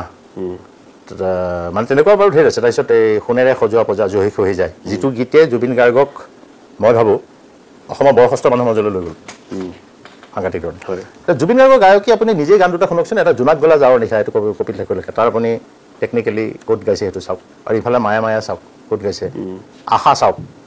অমানিশা সাৰে আছে চাওক গতিকে এই গোটেইখিনি ভাবিবলৈ সময় লাগিব ৩৮,০০০ ৪০,০০০ ২০,০০০ যিমানেই নহওক সেইটো বিশাল ভাণ্ডাৰ জ্যোতিপ্ৰসাদে গীত লিখিছিল 372 372টা তাৰে সম্ভৱতঃ আমি 63টা মানৰ সুৰ পাইছোঁ চাগে দেই দ্বিতীয়তে বিষ্ণুপ্ৰসাদ ৰাভাই গীত লিখাৰ আমি হেৰিখনত মানে পাইছোঁ যে 131টা গীত আছে তাৰে 45টা 46টা আমি সুৰ পাইছোঁ 45টা মানত ভূপেন হাজৰিকাৰ 347 to 360 ভিতৰত হ'ব 347 আছে এতিয়ালৈ আৰু 2 এটা থাকিব পাৰে জুবিন গাৰ্গে নিজেই কৈছে যে মই নিজে লিখা সুৰ দিয়া 5000 মান গান আছে মিনিমাম 5000 বুলি ধৰিলেও এটা সাংঘাতিক ডাঙৰ মানে কিমান ডাঙৰ ভাণ্ডাৰ আচলতে ডাঙৰ মানে ভাণ্ডাৰ গতিকে এই আলোচনাকে জুবিন গাৰ্গৰ গীতিকাৰ হিচাপে আলোচনাটো এইকাৰণে কম তাৰমানে সেইটো অকল জুবিন গাৰ্গ বুলি নহয় চাগে দেই তাৰমানে অসমত গীতিকাৰৰ চৰ্চা কম হয় আটাইতকৈ ডাঙৰ চৰ্চা আমাৰ কণ্ঠশিল্পীজনৰ সেইটো ট্ৰেণ্ডটো আপোনাৰ মানে চলি আছে আৰু তেখেতৰে গান বুলি ভাবে তেখেতৰে গান বুলি ভাবে বহুতে আনকি দ্বিজেন্দ্ৰ মোহন শৰ্মাই লিখা আৰু হীৰেণ গোহাঁয়ে সুৰ কৰা ডাক্তৰ বৈকুণ্ঠ গগৈয়ে গোৱা ফুল ফুলক মানে ৰ'দৰ ফুল সেইটো জুবিন গাৰ্গৰ গান বুলি ভাবে কমলানন্দ ভট্টাচাৰ্যৰ বিলত তিৰে বিৰাই সুৰটো মোৰ পাহি হৈ সেইটোও ভাবে বহুতে মোৰ মিনতি মানে জয়ন্তজিকা গানটো মানে ভাবে গতিকে আমাৰ গীতিকাৰ চৰ্চাটো মানে সাধাৰণতে কম হয় আৰু গায়ক জুবিন গাৰ্গজন সংগীত পৰিচালক জুবিন গাৰ্গজন সুৰকাৰ জুবিন গাৰ্গজন ইমান বিশাল আমাৰ বাকীখিনি চৰ্চা নকৰা কথাটো স্বীকাৰ কৰি লৈ কৈছোঁ যে এই গায়ক জুবিন গাৰ্গৰ বিশালতাই গীতিকাৰ জুবিন গাৰ্গজনক চাগে ঢাকি পেলালে বহুত ক্ষেত্ৰত এতিয়া কিন্তু চৰ্চা হৈছে এতিয়া বুলি নহয় এটা পেৰেলেলি এটা সৰুকৈ হ'লেও চৰ্চা এটা কিন্তু চলি আছিল মানে যিখিনি মানুহে গানৰ কথাৰ প্ৰতি গুৰুত্ব দিয়ে তেওঁলোকে কিন্তু জুবিন গাৰ্গৰ গীতাংশৰ চৰ্চা কিন্তু বন্ধবাৰ কৰি আছে আলোচনা বন্ধবাৰ কৰি আছে কিন্তু এটা হেৰি ৰেঞ্জলৈ সেইটো যোৱা নাছিল এতিয়াতো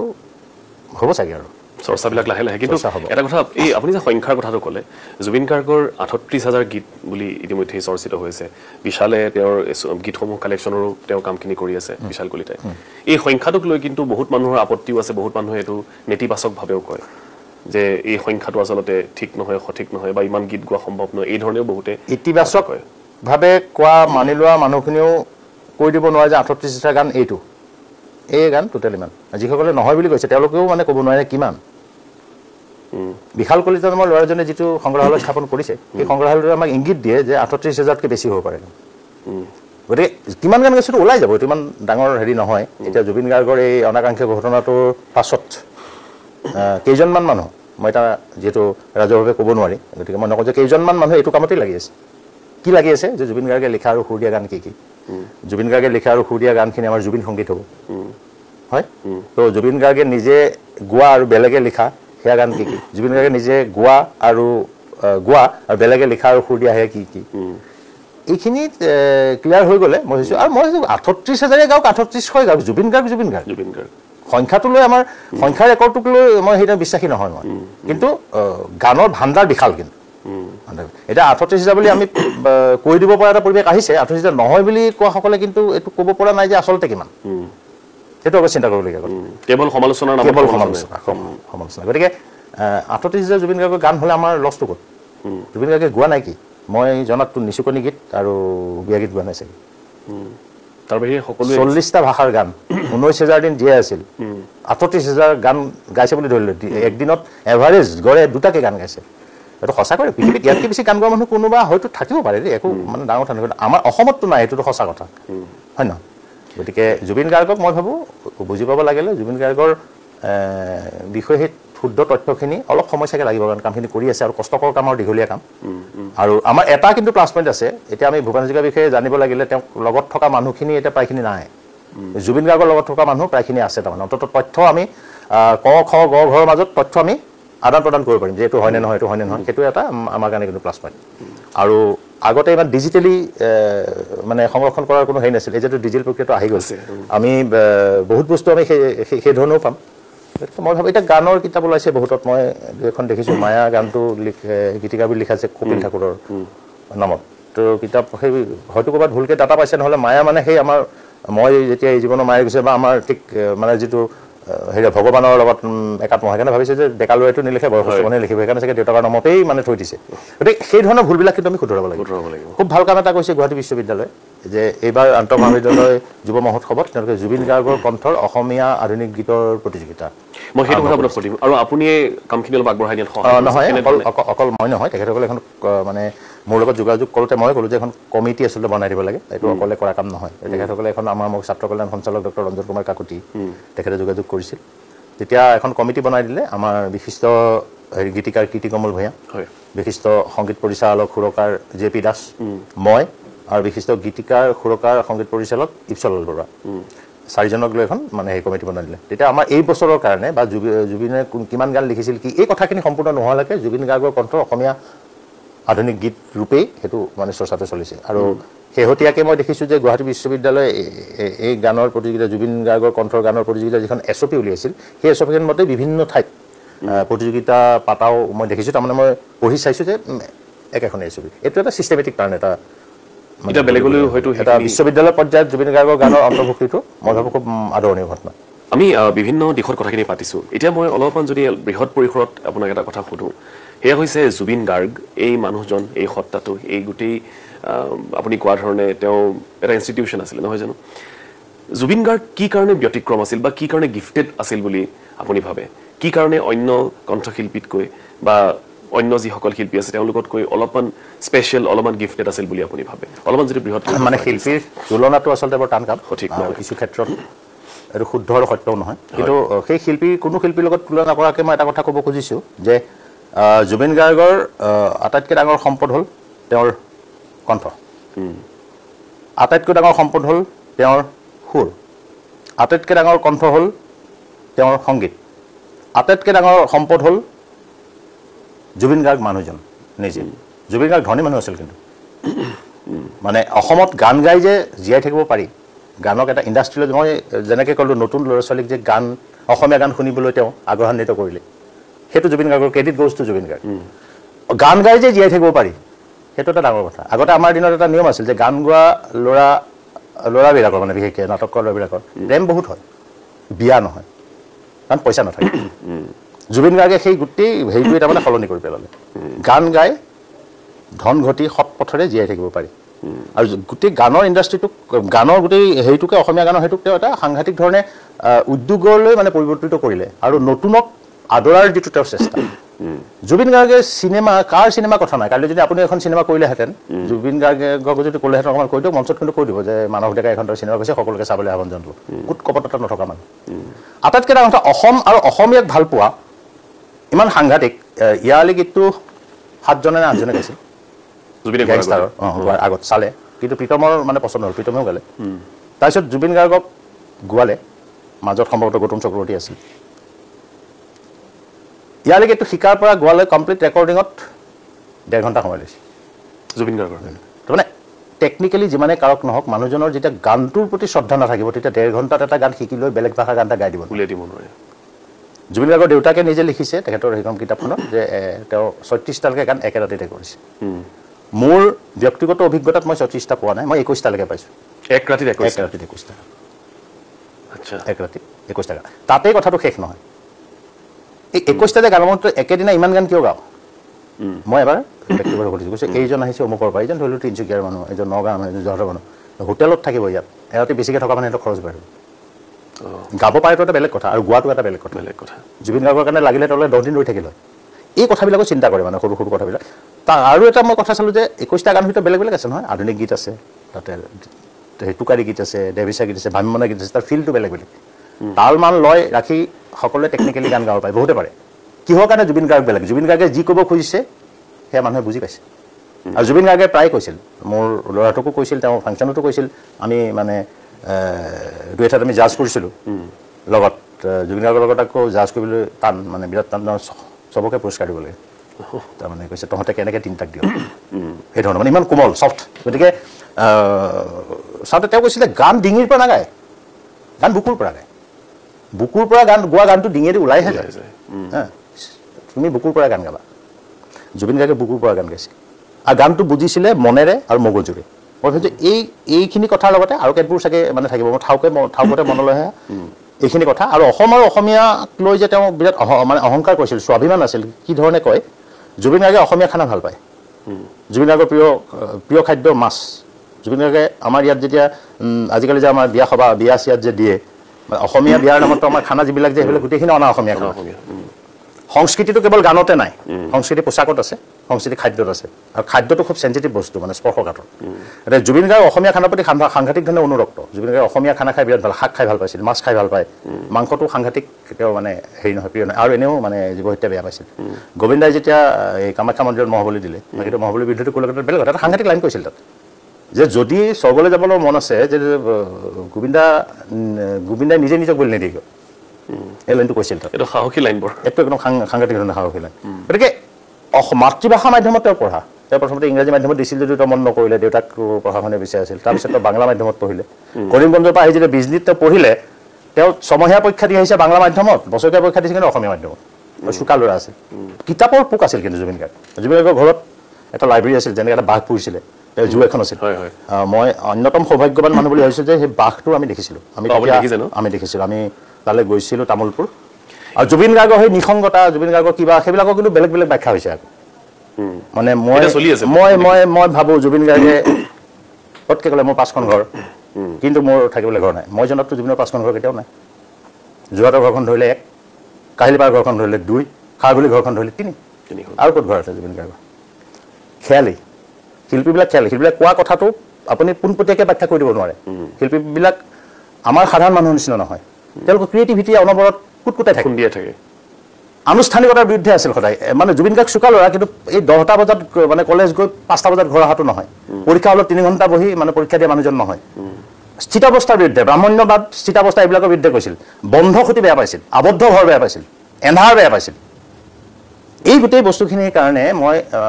মানে ভাবোঁ যে জুবিন গাৰ্গে কোৱা কথাখিনি ব্যাখ্যাখিনি কিন্তু বিচিত্ৰ ধৰণে পাৰিব জুবিন গাৰ্গ বুলি নহয় আপোনাৰ মম এডাল যদি জ্বলি আছে আধা জ্বলি আছে আধা জ্বলাটো বিভিন্ন কবিয়ে বেলেগে ব্যাখ্যা কৰে নতুন যুগৰ আৰম্ভণি বুলি ক'ব পাৰে আপুনি এটা যুগ শেষ হ'বলৈ লৈছে এই গিলাচটোত আধা গিলাচ পানী আছে আমি ক'ব পাৰোঁ যে গিলাচটোত আধা পানী নাই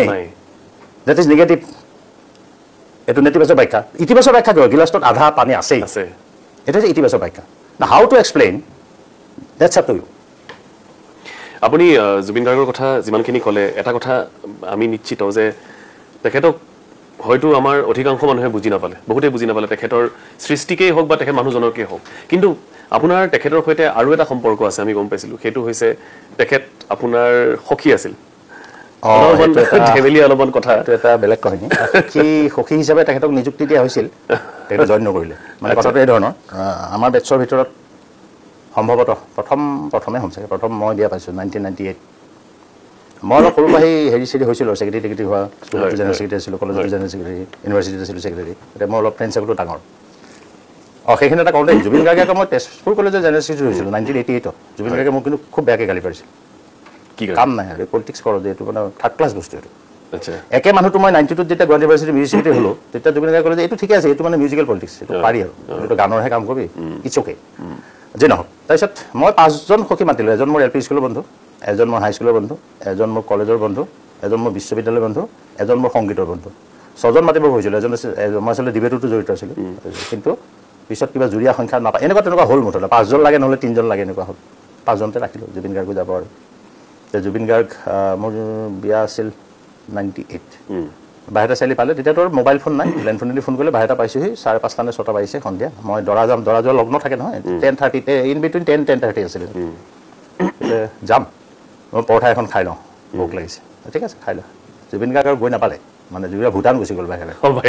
ভূটানলৈ গুচি গ'ল লগত আছিল আৰু 3জনমান তেওঁলোক আছে বাৰু এতিয়া মই নামবিলাক নকওঁ এতিয়া তো তেতিয়া যোগাযোগ কৰিবলৈ ৰাস্তা নাই মই দ্বিতীয় দিন অকণমান মই ভয় খাইছোঁ তাৰপিছত মই মোৰ নিজৰ চ'ৰ্চত খবৰ ল'লোঁ যে তেওঁলোক ভূটানলৈ গৈছে আৰু কিবা এটা কাৰণত 7 দিন মানৰ মূৰত আমাৰ ঘৰ গৈ পেলাই ওলাইছেগৈ আৰু কৈছে মইনাখনৰ হঠাৎ এনেকৈ যাবলৈ খেল মোৰ হ'ব মই কিন্তু বেয়া পোৱা নাই মই অকণো তালৈ কোনো খেদ নাই মই মানে সেইটোৱে খেয়ালে এতিয়া তেখেতৰ ইমান কৰি যোৱা কামখিনিৰ কথা আমি পাতিছোঁ কিন্তু ক'ৰবাত নহয় ক'ৰবাত তেখেতৰ আমি যিমান দূৰ আপোনাৰ পৰা গম পাইছিলোঁ যে তেখেতৰ আৰু বহু কাম আধৰুৱা হৈ থাকিলে আপুনি কিমান কেনেকৈ এতিয়া আমি পিছত গম পাইছোঁ জুবিন গাৰ্গে গাই থৈ যোৱা কেইবাটাও গান আছে বিভিন্ন ঠাইত এইবিলাক যোগাযোগবিলাক চলি এতিয়া অসমৰ আপুনি পৰিৱেশটো দেখিছে পৰিস্থিতিটো দেখিছে তো জুবিন গাৰ্গে ন্যায় নোপোৱালৈকে সাধাৰণ জনতা ক্ষান্ত নহয় সাধাৰণ জনতা নহয় কোনো নহয় গতিকে সেইকাৰণে চাগে ৰৈ আছে মানুহবিলাক মই ভাবোঁ যে কেইবাটাও গান আৰু ওলাব জুবিন গাৰ্গে গোৱা জুবিন গাৰ্গে কেইবাখনো চিনেমাৰ পৰিকল্পনাও কৰিছিলে 2খনমান চিনেমাৰ তেওঁ কাহিনীও ৰেডি কৰিছিল আচ্ছা সেইখিনিলৈকে মই গম পাওঁ এতিয়া পৰৱৰ্তী পৰ্যায়টো কি হ'ব সেইটো পৰৱৰ্তী সময়ত দেখা যাব মই এইখিনি ব্যক্তিগতভাৱে জনা কথা 2টা কথা মই কৈছিল 2টা কথা মই একদম নিৰ্ভৰযোগ্য মানুহৰ পৰা শুনিছোঁ গতিকে এই গোটেইখিনি বস্তু ৰাখি যে জুবিন গাৰ্গে এইটো বস্তু তাৰমানে সাংঘাতিক ধৰণৰ চাৰ্লি চেপলিন তো চাৰ্লি চেপলিনৰ কথা খুব কৈছিল দেই বহিলেই চাৰ্লি চেপলিন আৰু আইনষ্টাইন এটা কাহিনী প্ৰায় কয় মানে মোক নকয় আমাৰ ল'ৰাহঁতক কয় যে চাৰ্লি চেপলিনক আইনষ্টাইনে ক'লে যে আপোনাৰতো কথাটো আপুনি একোৱেই নকয় চাৰ্লি চেপলিনৰ মানে নিৰ্বাহ কৰিছে তথাপিও আপোনাক গোটেই পৃথিৱীৰ মানুহে ভাল পায় চবেই বুজি পায় আপোনাৰ কথা একো নকওঁতে আপুনি তেতিয়া আইনষ্টাইনে ক'লে নহয় আইনষ্টাইনক হেৰিয়ে ক'লে বোলে চাৰ্লি চেপলিনে যে আপুনি ইমান কথা কয় পৃথিৱীৰ এজন মানুহে বুজি নাপায় তথাপি আপোনাক চবেই ভাল পায় কাৰণ আইনষ্টাইনৰ কথাবিলাক মোৰ ওপৰলৈ যায় ইমান মানে উচ্চ পৰ্যায়ৰ হেৰি মানে কথা ইমান টেকনিকেল কথা এই কাহিনীটো খুব কয় তাৰপিছত জুবিনৰ ট্ৰিনিটি কলেজত যাবলৈ খুব মন আছে ট্ৰিনিটি কলেজ অফ মিউজিক বিশ্ববিখ্যাত হেৰি এইটো লিখিছে বাৰু দেউতাকো তেখেতে তাৰ আমাৰ প্ৰস্পেক্টাছ আনিও কৰা নহয় যদিও আনুষ্ঠানিক শিক্ষা বেয়া পাইছিল তেওঁৰ মানে হেৰি পচন্দ নাছিল ট্ৰিনিটি কলেজ অফ মিউজিকত যাবলৈ খুব মন আছিল গতিকে আপুনি এনে চাবচোন শিল্পীবিলাকৰ মাজত কেনেকুৱা ধৰণৰ থাকে আপুনি যদি শংকৰদেৱৰ জীৱন চাই বেজবৰুৱাৰ জীৱন চাই জুবিন গাৰ্গৰ জীৱন চাই জ্যোতি প্ৰসাদৰ জীৱন চাই ভূপেন হাজৰিকাৰ জীৱন চাই কিবা এটা সাধাৰণ কিন্তু মিল পাব ক'ৰবাত সামঞ্জস্য এটা ষ্টাইল বেলেগ হেৰিবিলাক এটা বেলেগ কথা কিন্তু সামঞ্জস্যটো কিন্তু সাংঘাতিক ধৰণৰ পাব আৰু আমাৰ এইকেইজনৰ আটাইতকৈ বিশেষকৈ বেজবৰুৱাৰ পৰা জুবিন গাৰ্গলৈকে এইখিনিক মই দেখা পাওঁ যে অসম আৰু অসমীয়া এই দুটা শব্দক লৈ সাংঘাতিক ধৰণৰ স্বাভিমান আছে গতিকে জুবিন গাৰ্গক যিসকলে ভাল পায় সকলোৱেতো ভাল পায় মানে সকলোৱে বুলি ধৰিছোঁ মই বিৰল ব্যতিক্ৰম বাদ দি গতিকে জুবিন গাৰ্গৰ গান যিসকলে ভাল পায় চিনেমা যিসকলে ভাল পায় কবিতা যিসকলে ভাল পায় তেখেতসকলৰ প্ৰতি যিসকল ডেকা ল'ৰা ছোৱালী মানে আমাৰ এই নতুন হেৰি প্ৰজন্ম তেখেতসকলক কিন্তু মই আহ্বান জনাওঁ এইটো যে তোমালোকে এইখিনি ভাল পোৱা তাততো আপত্তি নাই কিন্তু জুবিন গাৰ্গে কি ক'ব খুজিছে গানৰ মাজেদি চিনেমাৰ মাজেদি কি ক'ব খুজিছে কেৱল মনোৰঞ্জন বা অৱসৰ বিনোদনৰ কাৰণে জুবিন গাৰ্গ নহয় আগবাঢ়ি যাবৰ কাৰণে জুবিন গাৰ্গ নিজে আগবাঢ়ি যাবৰ কাৰণে জাতিটো আগবাঢ়ি যাবৰ কাৰণে দেশখন আগবাঢ়ি যাবৰ কাৰণে এক্সেক্টলি গৰুণা এটা কথা মই মোৰ মনত চলি আছিলে বহু দিনৰ পৰাই আৰু সেইটো কথা আপুনি আজি অলপমান চুই গ'লে সেইকাৰণে মই ক'বলৈ বিচাৰিছোঁ এই যিটো আইনষ্টাইন আৰু চাৰ্লি চেপলিনৰ কথা ক'লে জুবিন দাৰ বিষয়ে মোৰ ৰীতা বাইদেউৰ পডকাষ্টটো চোৱাৰ পাছত আৰু তাৰ আগতো কেতিয়াবা জুবিন দাই প্ৰায়ে ধেমালি কৰি থাকে মানুহজন ধেমেলীয়া মুডতেই থাকে চিৰিয়াছলি খুব কমেই থাকে মানে তেখেতে যে ক'লে যে আইনষ্টাইনৰ কথাবিলাক ইমানেই উচ্চ পৰ্যায়ৰ যে মানুহৰ মূৰৰ ওপৰত দি যায় মানে ৰীতা বাইদেউৰ পডকাষ্টটো চোৱাৰ পাছত মই মোৰ চিন্তাটো আৰু বেছি কনভিন্স হ'লোঁ যে ক'ৰবাত নহয় ক'ৰবাত জুবিন দাৰ চিন্তাবিলাক ইমানেই উচ্চ পৰ্যায়ত আছিল যে তেওঁ সাধাৰণতে চাৰিওফালে ঘটি থকা কথাবিলাক তেখেতে খুব সাধাৰণভাৱে চাইছিলে বা তেওঁ হাঁহি উঠিছে আচলতে দেখি পেলাই কিনো হৈ আছে মানুহ কিহক লৈ ব্যস্ত ইত্যাদি আপুনি তেখেতক জনা হিচাপত আপোনাৰ এগৰাকী বন্ধু হিচাপে বা আপোনাৰ এগৰাকী খুব ভাল এজন আপোনাৰ মানে আত্মীয় বুলি নক'লেও আত্মীয়ৰ নিচিনা এজন মানুহ জুবিন দাই ভিতৰত কিবা এনেকুৱা কথা লৈ আছিল নেকি তেওঁ যিটো কেতিয়াও প্ৰকাশ কৰিব নোৱাৰিলে বা নকৰিলে বা কেতিয়াও কৰিবলৈ ইচ্ছাও নকৰিলে তেনেকুৱা কিবা কথা আছিল নেকি তেখেতৰ শিল্পীসকল স্বাভাৱিকতেই মূৰত তেওঁলোকৰ একোটা পোক থাকে মানে কঢ়িয়াই লৈ ফুৰে তেওঁৰ চাগে বেদনা আছিল মই ব্যক্তিগত জীৱনটো মই নাই বুলি ভাবোঁ কাৰণ আমি যিমানখিনিলৈকে জানো মোৰ লগত মানে ঘনিষ্ঠতা সূত্ৰে জুবিনৰ মাক ঢুকাইছে দুখ লাগে দুখ লাগে তাৰপিছত এই অসমৰ সমস্যাবিলাকক লৈ কিন্তু কনচাৰ্ণ আছিল সেইবিলাক কথাটো পাতিছিল politically he is very much concern এই যে আমাৰ বিগ ডেমকে লৈ মানে ৰাজনীতিত থকা লোকসকলে এবাৰ বিৰোধী পক্ষত থাকিলে বিগ ডেমৰ বিৰোধিতা কৰে আকৌ মানে যেতিয়া চৰকাৰ কৰে তেওঁলোকে সমৰ্থন কৰে এইবিলাক কথা এই ভণ্ডামি কৈছিলেও কিন্তু মই যিখিনি কথা কৈছোঁ অন ৰেকৰ্ড কৰিছোঁ এই গোটেইখিনি কথাক লৈ তেওঁ আছিল কাৰণ আন্দোলনৰ সময়তো তেওঁ সাংঘাতিক ধৰণে চক পালে কিছুমান কথাত তাৰপিছত আপোন ভোলা মানুহ আছিল মানে শিল্পীবিলাক হয় এই যে শিৱই যে কোনোবা এজন যে অসুৰক যে বৰ দিছিল যে যাৰ মূৰতে হাত দিব তেওঁ ধ্বংস হৈ যাব ভস্ম হৈ যাব দি দিলে তাৰপিছত শিৱৰ মূৰত ধৰি তেওঁক ভস্ম কৰিব খুজিলে জুবিন গাৰ্গৰ অৱস্থাটো মানে তেনেকুৱা আছিল যে জুবিন গাৰ্গে সহায় কৰিলে বহুত মানুহক বা মানে কিবা মোৰ লগত জুবিন গাৰ্গৰ প্ৰফেচনেল সম্পৰ্ক একো নাই জুবিন গাৰ্গে গান গাই কি কৰে কি নাই কোনে মানে সেই প্ৰডিউচ কৰে কোনো নাই মই খালি সাংঘাতিক ধৰণে মানে non professional friend family friend আৰু জুবিন গাৰ্গৰ ঘৰত মানে কিবা যদি হয় মানে সৰু অনুষ্ঠান আইন পূজাই হওক মই নিমন্ত্ৰণ পাওঁ বা মোৰ ঘৰত তুলসী পায় আমাৰ ফ্ৰেণ্ডশ্বিপটো সেইটো তাতকৈ নাই মই 2005 মানলৈকে তাৰ আগতে সাংবাদিক হিচাপে পবিত্ৰ মাৰ্ঘেৰিটাহঁত সেই চাইছিল তাৰ আগতে জয়ন্ত বৰদলৈকো মই লগ পাইছিলোঁ বাৰু তেতিয়া দুই এটা লিখা মেলা কাম বা তাৰপিছতো আৰু কেতিয়াবা যে কিবা এটা ঘটনাক লৈ পেলাই অলপ ডাঙৰকৈ মানে সেই বিতৰ্ক হয় তেতিয়া হয়তো লিখি দিবলগীয়া হয় তেওঁ বিবৃতিখন যে কেনেকৈ লিখিলে মানে ভাল হ'ব সেইখিনি সাধাৰণ কাম সেইখিনি যিকোনো মানুহে কৰি দিব পাৰে তাৰ বাহিৰে মই জুবিনক ভাল পাইছিলোঁ জুবিনক মই ভাল পাইছিলোঁ মোৰ ঘৰখনে জুবিন গাৰ্গৰ ঘৰখনক ভাল পায় জুবিন গাৰ্গৰ ঘৰখনে মোৰ ঘৰক ভাল পায় এই বেদনা বস্তুটো মই কিন্তু ব্যক্তিগত জীৱনত নাই কিন্তু অস্থিৰ আছিল অস্থিৰতাটো আছিল অস্থিৰতাটো সৃষ্টিৰ মূল উৎস বুলি কৈছে আৰু মই নিজেও আচলতে কনফিউজ হৈ যাওঁ কেতিয়াবা মই নিজেও ভাবোঁ আমিও দেখোন অস্থিৰ কিন্তু আমাৰ সৃষ্টিবিলাকতো এনেকুৱা নহয় মই নিজকে জুবিনৰ লগত তুলনা কৰা নাই কিন্তু অস্থিৰতা থাকিলেই নহ'ব মই ক'লোঁ যে জনপ্ৰিয় মানুহৰ ভাল মানুহ দুটা বস্তু বেলেগ সকলো জনপ্ৰিয় মানুহে ভাল নহ'বও পাৰে সকলো ভাল মানুহে জনপ্ৰিয় নহ'ব পাৰে মানে সকলো ডাঙৰ মানুহে ভাল মানুহ নহ'ব পাৰে সকলো ভাল মানুহে ডাঙৰ মানুহ নহ'ব পাৰে প্ৰধান ডাঙৰ এজন মানুহক আমি জুখিম কেনেকৈ তেওঁ দক্ষতা থাকিব লাগিব গানেই গাওক খেতিয়ে কৰক বিজ্ঞানীয়ে হওক সাংবাদিকে হওক দক্ষতা থাকিব লাগিব তাৰ লগত তেওঁ সততা থাকিব লাগিব তাৰ লগত সফল হ'ব লাগিব দক্ষতা সততা সফলতা এই তিনিটা থাকিলে নেক্সট জেনেৰেশ্যনে সেই মানুহজনক ফ'ল' কৰিব আৰু সেইজন হৈছে জুবিন গাৰ্গ তোমাৰ সফলতা আছে কিন্তু তোমাৰ দক্ষতা নাই তুমি শ্বৰ্টকাটত আহিছা তোমাক আৰু ফ'ল' নকৰে তোমাৰ দক্ষতা আছে জনপ্ৰিয়তা আছে তোমাৰ সততা নাই তোমাক আৰু ফ'ল' নকৰে তোমাৰ দক্ষতা আছে সততা আছে কিন্তু ইউ আৰ নট ছাকচেছ তুমি সফল নহয় তুমি এটা ক্লিক কৰিব পৰা নাই যে জুবিন গাৰ্গে ক্লিক কৰিছে পৰীক্ষা হলৰ পৰা ওলাই অহাৰ পিছতো গ্ৰেজুৱেশ্যন নল'লেও মই গান গাই খাইছোঁ গান গাই খাব পাৰি কিন্তু সকলো বি এ পাছ নকৰা বা সকলো গ্ৰেজুৱেশ্যন লগা মানুহক কিন্তু মানুহে ফ'ল' নকৰে কাৰণ তেওঁলোকে দেখুৱাব লাগে নহয় যে মই গ্ৰেজুৱেশ্যন কমপ্লিট নকৰাকৈ মই কিন্তু ভালকৈ মানে খাব পাৰিছোঁ মন কৰিলে পাৰি মন কৰিলে চন মানে বাকৰি মাটি দেশত এইখিনি বস্তু গোটেইখিনি চাইছিলোঁ মই জুবিনৰ ক্ষেত্ৰত দেখিছোঁ যে জুবিন গাৰ্গ অস্থিৰ মানুহ জুবিন গাৰ্গ আপোন ভোলা মানুহ কিন্তু তাৰ মাজতো মই এটা কথা মই ভাবোঁ যে জুবিন গাৰ্গে মানুহ কিন্তু চিনি পাইছে এতিয়াৰ সময়ত এই বাক্যটো হয়তো বহুতৰ কাৰণে আখজা লাগিব পাৰে এতিয়া মানুহ হয়তো চিনি এইকাৰণে মই একো অনানুষ্ঠানিক কথা আনুষ্ঠানিকভাৱে যিবিলাক মানুহৰ কথা জুবিন গাৰ্গে কৈ থৈ গৈছিল সেই ভাষ্য কিন্তু জুবিন গাৰ্গে পিছত সলনি নকৰিলে বা সলনি কৰিবলগীয়া নহ'ল হোৱা নাই এটা কথা খুব চলি আছিল যে জুবিন গাৰ্গ নৱপ্ৰজন্মৰ যুৱ প্ৰজন্মৰ হাৰ্টথ্ৰব কিন্তু জুবিন দাৰ মৃত্যুৰ পাছত আমি এইটো কথা ভুল প্ৰমাণিত হ'ল আচলতে জুবিন গাৰ্গ প্ৰতিটো প্ৰজন্মৰে হাৰ্টথ্ৰব আছিলে একেবাৰে আইতাগৰাকীয়েও কান্দিছিল জুবিনৰ হাৰ্টথ্ৰব বুলি কয় কিবা এই কথাবিলাক এই যে ধৰক ৱেষ্টাৰ্ণ ৱেভটো ৱেষ্টাৰ্ণ মেলোডি ৱেষ্টাৰ্ণ হাৰমনি হেৰিটো মিডল ইষ্টৰ এই পাৰ্টটো এই গোটেই বস্তুখিনি জুবিনে এনেকুৱাকৈ অসমীয়াকণ মানে কৰিলে বহুত সময়লৈকে চাগে বহুত মানুহে মানে একাংশ মানুহে চাগে থতমত খাই গ'ল মানে হোৱাট ইজ দিছ তোমাৰ যুৱ প্ৰজন্মৰ হাৰ্টথ্ৰব এইকাৰণে হ'ল জুবিনে কৰা কিছুমান কাম জুবিন হয়তো মোৰ দৃষ্টিত অসমৰ প্ৰথমজন ৰকষ্টাৰ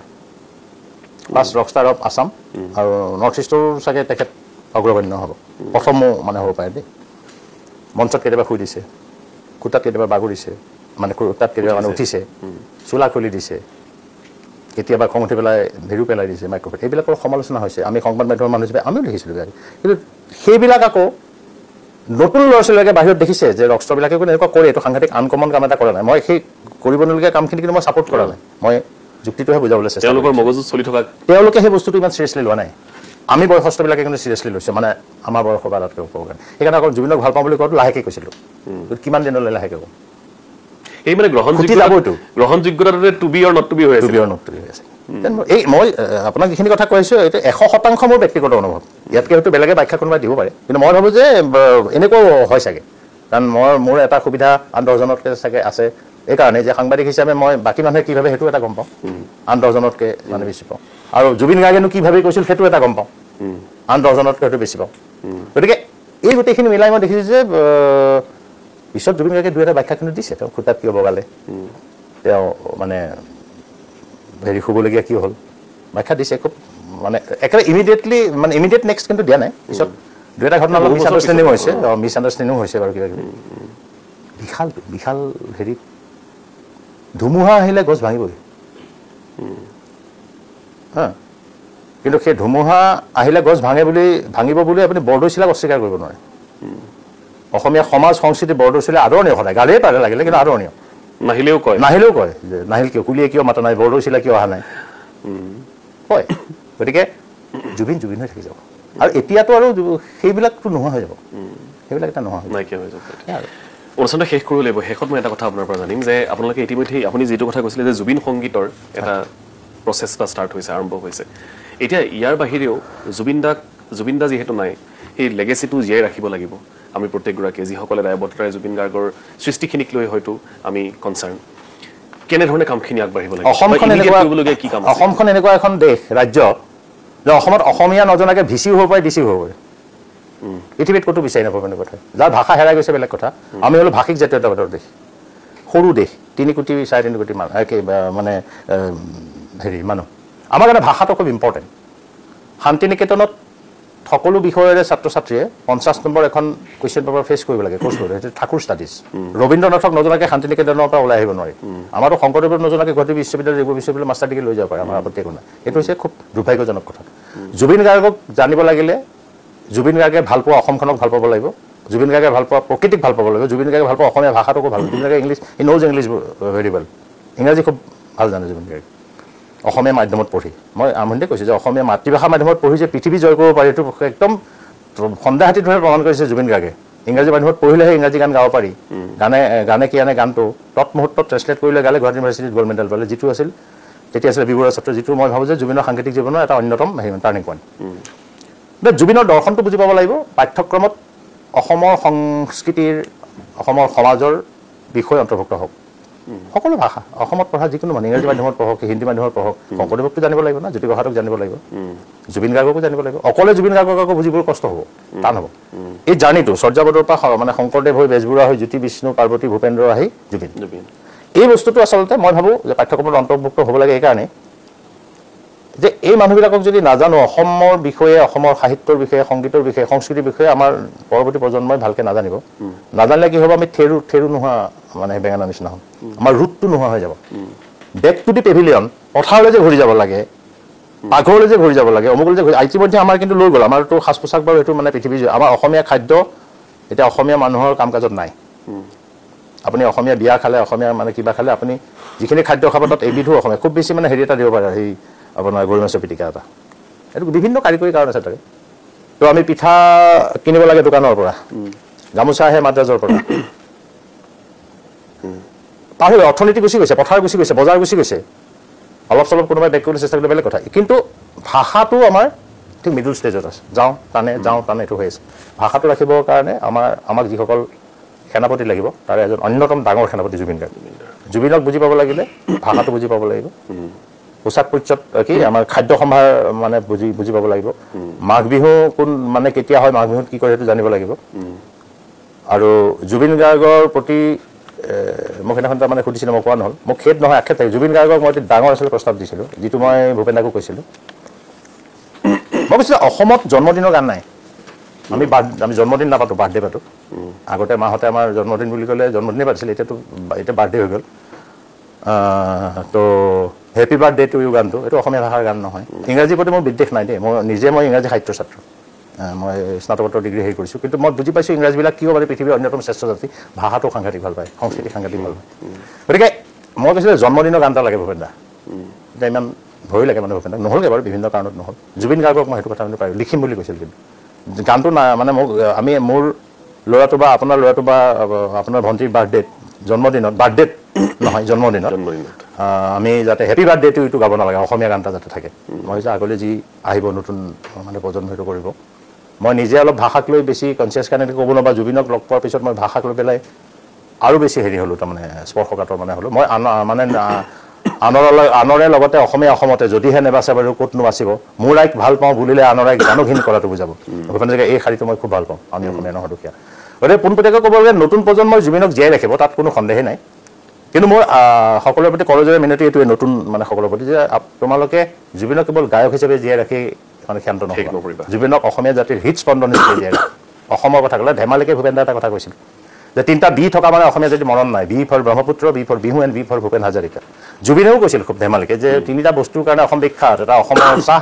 অসমৰ গড় আৰু জুবিন গাৰ্গ। কথাটো ধেমালি, কিন্তু একেষাৰে উৰাই দিব নোৱাৰি, ওলাই কৰি দিব নোৱাৰি। মই ভাবোঁ অসমৰ পৰিচয় হৈ থাকক শংকৰদেৱ, অসমীয়া জাতিৰ পৰিচয় হৈ থাকক শংকৰদেৱ, মাধৱদেৱ, বেজবৰুৱা, চুকাফা, চিলাৰায়, লাচিত বৰফুকন, বেজবৰুৱা, পদ্মনাথ, চন্দ্ৰনাথ, আহি জ্যোতিপ্ৰসাদ, বিষ্ণুৰাভা, ফণী শৰ্মা, ব্ৰজ শৰ্মা, ভূপেন হাজৰিকা, জুবিন গাৰ্গ, এই সকলো থাকক, আহি থাকক। আৰু নতুন এইখনটো এখন নদী না, এইটো আপুনি যেনেকৈ ডাঙৰ নদী এখনত বান্ধ দি পেলাই বানপানী ৰোধ কৰিব নোৱাৰে,